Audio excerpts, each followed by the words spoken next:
Just a quick round of introductions. My name is Martin. I'm with a protocol called Q, like the letter Q. Website is q.org if you want to check it out. And what the protocol does, it provides a governance framework that other protocols can build on, can use, so really a foundation layer for other companies, protocols, organizations to build on. Pass it over to Kyle. I'm Kyle. I'm a legal engineer at LexDAO, one of the core contributors there. And legal engineers are people who are lawyers, practicing or non-practicing, and also who write code. So we automate the law with code as legalese, or code is law, code's law. Very nice. My name is Jordan Teague. I am a legal engineer with Kyle at LexDAO. Also the general counsel of the Graph Foundation, if you're familiar with the Graph protocol. Also have a law firm called the Anti-Firm. We specialize in crypto native project legal advice. And maybe more relevant for this talk, one of the co-founders of Kali and Wrapper, which is a platform for DAOs. So to get started, I will introduce a quick framework that helps you answer one question, which is whether your DAO needs a constitution. So we're really starting at the foundation layer, not assuming that you do, but really going into the depth of what is it that you want to do and what is a constitution for.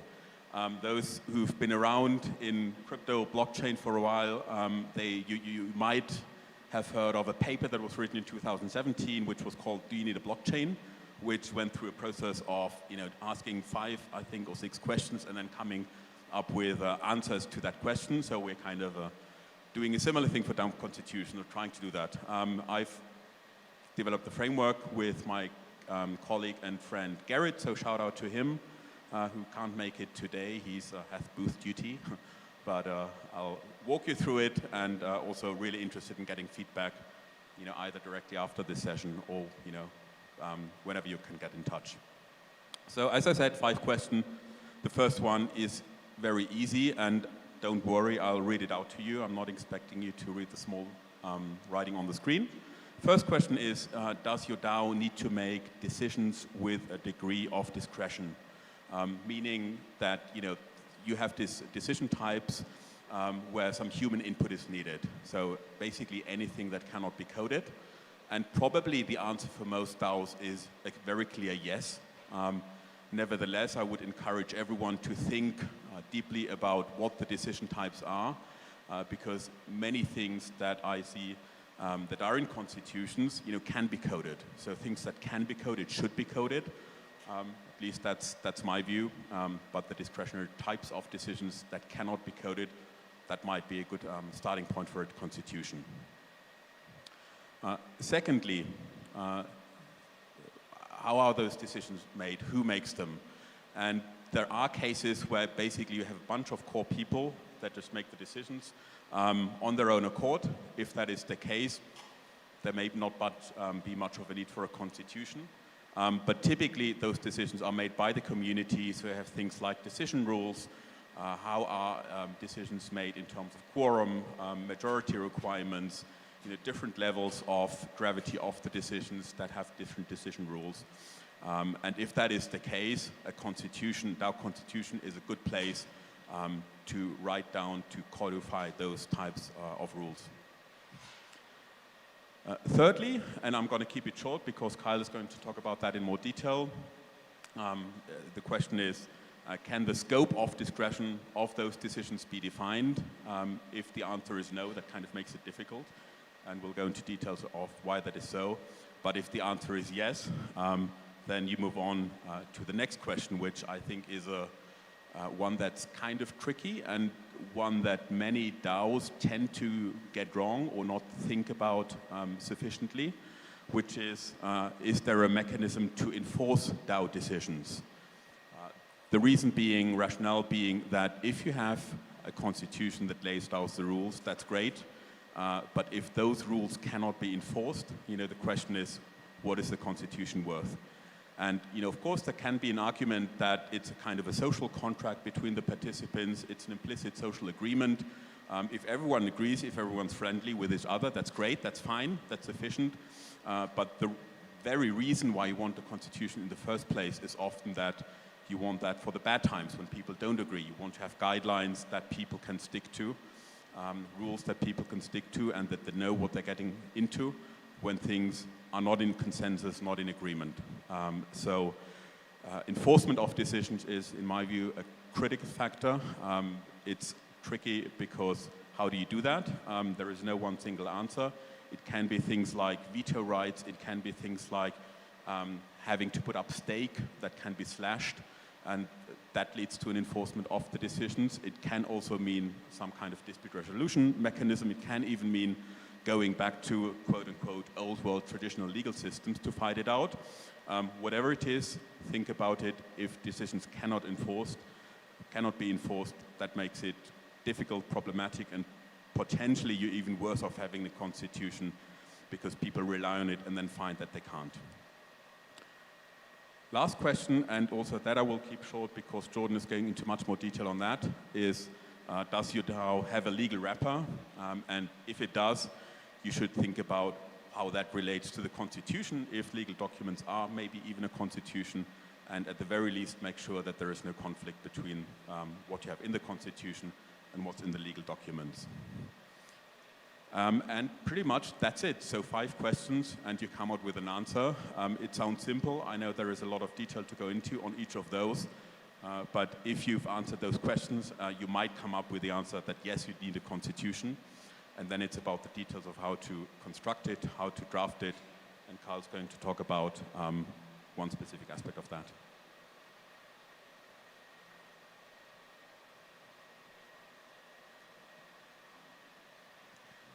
Yeah, so these are decision types in DAO constitutions. Code is law, binary, really what we're talking about there in this discussion, compared to discretionary, which is more gradient, gray area. So yeah, so binary, and that's yes or no. So if you can have a decision for the DAO that's true or false, those types of left or right, that's a great thing for on-chain. And one of the values of it as well is that we can stack those decisions. So we can, especially with oracles, we can make them automated. So we can have 4 or 5 different decisions even lined up one after the other. But also, even if not, for instance, one you might not think about it as binary is, did we hold quorum or did we not hold quorum? And either we did or we didn't. And if it's on a DAO that has quorum, then on-chain it's going to tell us whether or not we have quorum, rather than in traditional organizations, people have to sign that they held quorum, and there's a certain level of trust that everyone in the room is telling the truth and such. And then discretionary is, yeah, more that we can't actually say, for instance, I don't know, what's your favorite color? I mean, we won't really decide that now, but we could, potentially. Green, blue, yellow, or something like that. And so on to next. So yeah, so I mentioned already that it's binary is automatable, and discretionary, it really isn't that automatable. Perhaps with AI we can get there a little bit, but still, we probably want to review that AI. So even then, when we can get computers to get more in the statistical methods, which they're doing very impressive work these days, we probably don't want to rely on major DAO decisions for with AI. And yeah, so we want to definitely, because discretion can go quite awry, give someone a lot of power. For instance, the whole benevolent dictator thing, hopefully they're benevolent. With Python, I guess that worked out. But still, why have that risk when you know that you don't want a certain amount of discretion already? Then it's important to narrow the scope. And that really is what the Constitution is supposed to do, for the most part, is to define where that scope is narrowed, and then also just say, all this other stuff, we can do that binary, so it's going to be on-chain. Have a look at that. And there's a clause that we use in LexDAO, I think it's fairly common now, which is, well, the concept is code deference, and then what it does is it points to a particular aux address, and that aux address is the source of truth. So yeah, so sometimes a really narrow scope, well, all else equal, if we know that we can have the scope as narrow as possible, then you have it narrow, and we can limit the harm caused by discretion, or even just straight up confusion. if people know the bounds of discretion, then they'll act within that a little bit better. And yeah, we want it to be as close as possible to binary. Hopefully, eventually, the discretionary decision will have a binary expression that we can then have fully on-chain. Broad scope, we still have to have it somewhat broad, especially when we want to work at the speed of business. So sometimes decisions have to be made in 1 or 2 days, and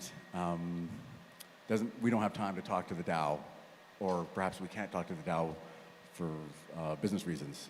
A competitor could buy the Constitution out from under us, for instance. So one thing in DAOs, at least the DAOs I'm working on, where broad scope is pretty good, is to have a fund of like 1,000 or 2,000, something like that, to quickly do something like co-host a event at ETH Denver. That's something that happened in LexDAO actually directly. So we had someone say, hey, do you want to co-host? And it was around that amount, and you got a day to tell us. And so working on-chain, code is law, that was just too slow. And so, but because we had this set up in our constitution, we could quickly make that decision. And then, of course, the DAO down the road can decide to either remove those members if they were making bad decisions like that, or keep them, give them a pat on the back and maybe a bonus or something like that. So basically, I mean, this is a concept in quite a few areas of life, but try to find the Goldilocks in discretion. So not too narrow, because otherwise your DAO members are going to be really restricted and nothing's going to happen, and everyone's going to get really frustrated because they spend a lot of time and stuff, and it doesn't get done. But also not too broad, because that's where we can have people take control of the DAO, and adversely, even if there's enough discretionary power, they can do that. So yeah, that's on to Jordan. Awesome. So legal wrappers. You've decided that your DAO might need a legal wrapper, so we might need some sort of a written document. So legal wrappers is a topic that we could probably go into for hours on end in and of itself, and so we probably don't have time to get into that now, although I know there are a lot of crypto lawyers in the house who would be glad to geek out over that, including myself. Though I will give you one freebie, DAO LLCs, I don't feel like they're all they're cracked up to be. And if you want to read my opinion on that, I wrote an article in the Defiant, which you can look up as to why. But as Martin mentioned earlier, if you have a legal entity, oftentimes there are going to be legal documents like bylaws or an operating agreement, or in the case of, say, an unincorporated nonprofit association, some sort of a charter that you're already going to be drafting anyway. And so maybe this is actually where you memorialize all of these things that we're talking about, how the DAO is going to govern itself. Maybe you have a supplementary document, but you certainly want to make sure if you have multiple documents that they're not in conflict. And a word on that, I have seen a lot of constitutions, charters, operating agreements that do not defer to code, like Kyle mentioned, and you end up with situations like, for instance, the smart contract can't enforce a quorum, but the operating agreement requires it. That's insane. You don't want that situation. And so please make sure that if you want to defer to code on certain things, that you actually do that in your incorporation documents. But so if you're going to have a legal wrapper, or you want a constitution, okay, great. So now what? Where do you put it? How do you enter into it as a DAO? Obviously, a crypto-native way would be ideal, right? You might think maybe NFTs or putting it on IPFS where it's immutable. So wrapper, which we have a screenshot of on the screen, is one way that you can do this in a crypto-native way. This is at wrapper.wtf, so that's wrapper without an E, WRAPPR.WTF. And if you go onto Wrapper, this is the homepage, and the third option, Charter, will take you to a couple of pre-made templates. One is the LexPunks stateless charter, I think is what it's called, and then one by Orange DAO. These are great starting points. If you don't know what you want to include in your charter, these are great examples. But you can deploy a charter right here on chain. It'll be represented by an NFT that points to an IPFS file. So this is great because, first of all, it's immutable. No one can go change the rules of the game. They're right there. They'll never change. And second, you can send that NFT straight to your DAO smart contract if it supports NFTs, to a DAO wallet if that's how you're set up on something like, oh gosh, there's some DAO platforms that run on wallets, but in any case, you can send the NFT straight there, so there's no doubt this is the document that's attached to the DAO. And if you think of cases like UkiDAO, I'm not suggesting that this would have necessarily changed the outcome, but in the UkiDAO case, there was no charter, there was no private ordering. And you do have to wonder what might have happened if the CFTC had stumbled upon something like a stateless charter that said, we are not general partners, we are acting in our own interests. Maybe it would have moved the needle, maybe not. So Wrapper is a great way to do this in a crypto native way. And if you go to the next screen, you can also mint your own custom constitution, charter, whatever you want to call it. So if you come up with the rules of play and you want to mint them on chain, you can do it that way as well. Questions? And we'll have more templates on the way, so check back in a month or two, and yeah, we'll continue to develop it out. Open law is a really important aspect of LexDAO's purpose, mission, what have you, so yeah. Maybe just to add to that small commercial break here at this spot. So Wrapper, as of yesterday, is also available on the Q network. So you can come to q.org or look at the network, look at what it does, then go to Wrapper and mint your NFT legal entity actually on the Q network. Any questions?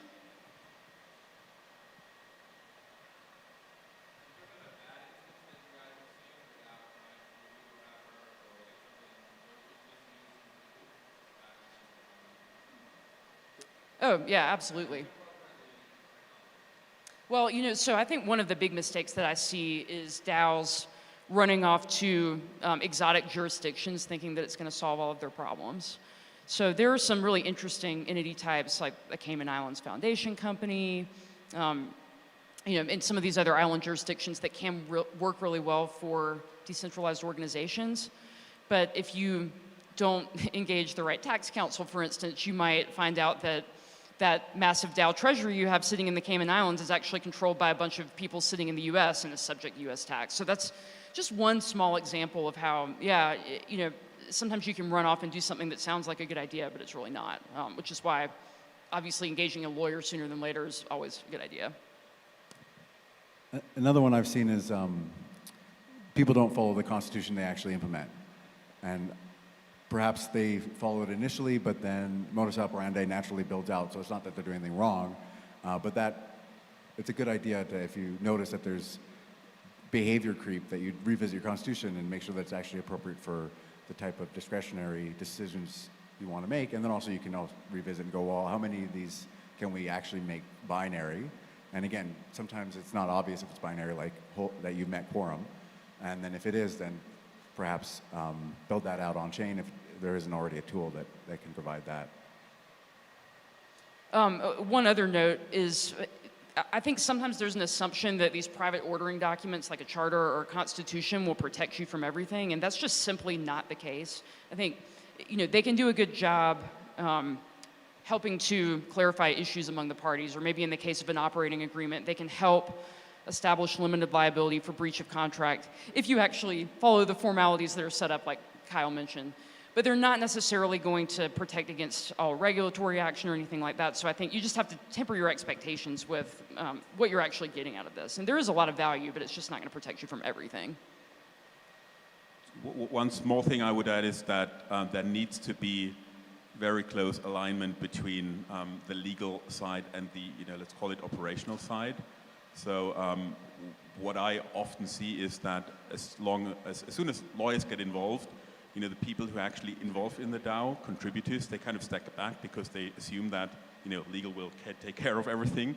But actually making sure that you know what you want in the first place. What is it that you want to govern? I mean, that's really the foundational step. Without that, it's hard to take the second step. So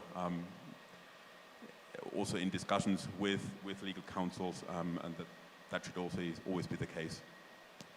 Yeah, unless you're sizable enough to have a general counsel like the graph is with Jordan, the lawyers are going to leave after it's all set up, and then you're the one navigating that ship.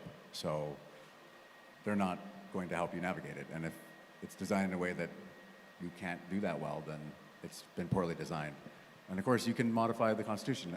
Constitutions should be living documents. That was what I referenced that before. Another one a little bit tangential to Constitution, but still kind of important, is determining or having this on chain, or pardon me, just picking say an LLC through the wrapper service. That doesn't mean you're going to get a bank account. So you might have to do a lot of work to have the bank account, but in the meantime, you have contractually at least limited your liability, at the very least, between each other. You've agreed to indemnify and such.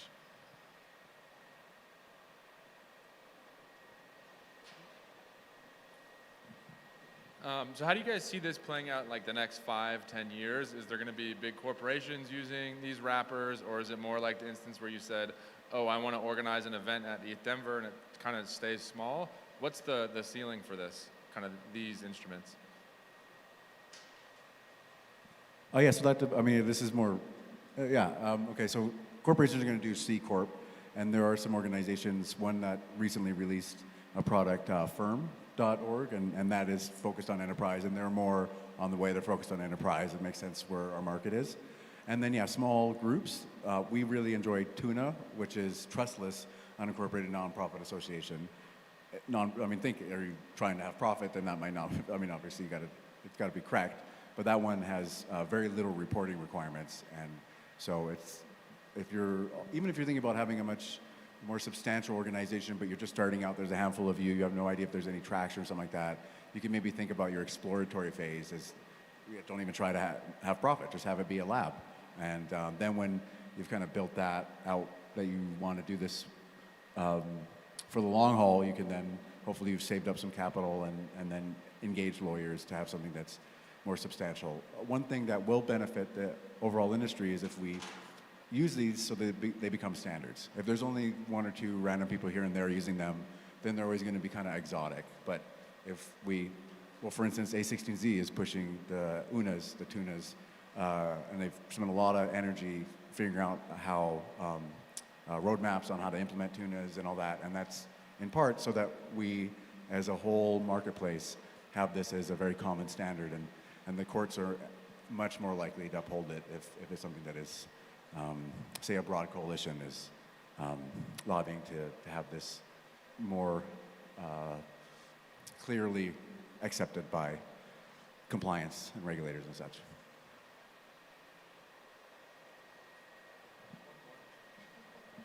Have any of these made it to court yet? So you guys have these, you're expecting people to use them. Have they actually been battle tested and someone has gone to court and actually used these? Or is that we're still not there yet?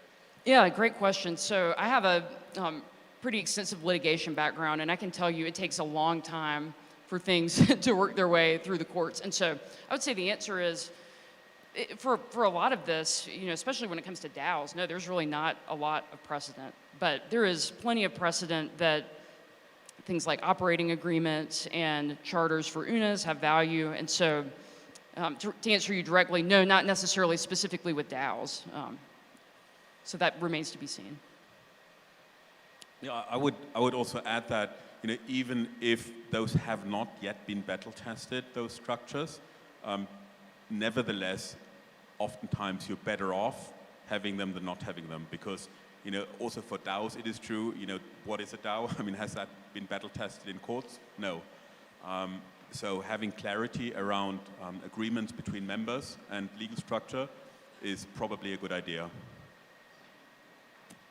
And yeah, there's that contract liability. That wouldn't you say, Jordan, that since it's in contract, that particular subset of liability? Yeah.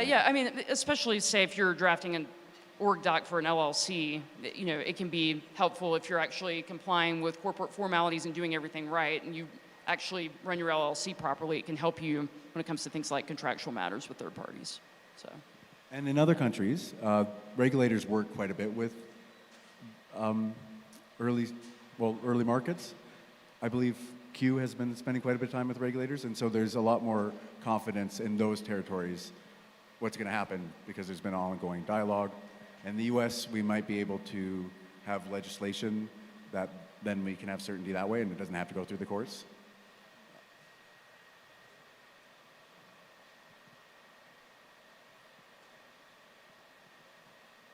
Any more questions?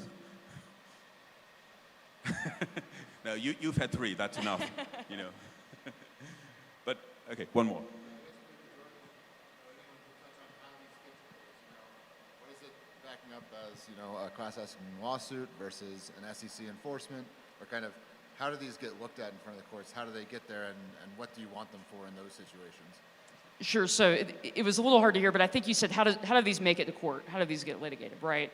So, well, usually there has to be a dispute, right? So if you're talking about just a lawsuit between private parties, maybe the DAO has a contract with another DAO, or they've engaged a service provider, or they're providing services and someone's not happy, and so they file a lawsuit. If you're talking about regulatory enforcement, a regulator has to be unhappy with something and they file an enforcement action. So things don't just make it into court because reasons. There's this doctrine called standing, where there has to be an actual party with an actual problem actually about to suffer harm. Courts won't issue what we call advisory opinions. So you couldn't go into court and say, please bless this DAO Constitution. You'd have to actually have some sort of a problem or dispute between parties or with a regulator. Maybe I can add to that from the European perspective. So with the Q protocol, we have actually gone to the regulator in Liechtenstein and in Germany, so the Liechtenstein FMA, German BaFin, and specifically asked them, to have a look at the code and the constitution. And both have said that they don't consider that to be a security based on the evidence that they're seeing. I think it depends on the jurisdictions. I mean, some regulators are more open than others, and more, have a higher level of commitment when making those statements. European regulators, I think, tend to be quite good. So in both of those cases, we've, gotten a positive approval that it's not, the native token Q is not a security. And constitution can help because that's where the rules are written down. Regulators tend to be much better at reading legal language than reading code. There are ways to gain confidence that what you're doing is not in conflict with any law or regulation. And a sign that these constitutions are working is that there is a lot less litigation. The parties can resolve inside the DAO. They understand the rules and they will follow the rules when they have some kind of dispute. And without that, it's possible they might go to litigation. So no news is good news in that sense.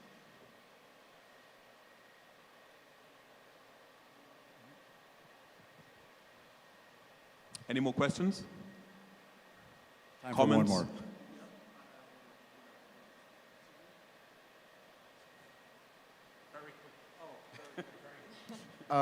So I actually came in that is a bit late, so maybe you might have actually touched on this prior.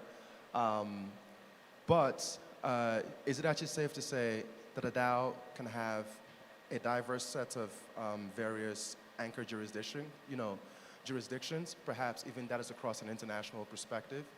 Let's say a DAO that actually works jurisdictionally within the Americas, and then say Europe, and then say parts of Africa, parts is actually East Asia. Like, how do you actually think about the construction of that kind of constitution as a function of that? Yeah, I think we're going to have to cover that in a sidebar. That's a conversation to be had over multiple coffees or beers or whatever you fancy. But we have lots of crypto lawyers in the house that would be happy to talk to you about that.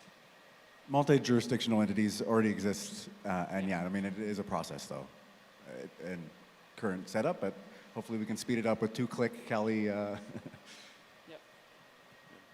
I think here the same principle applies, that just making things clear already is a big step.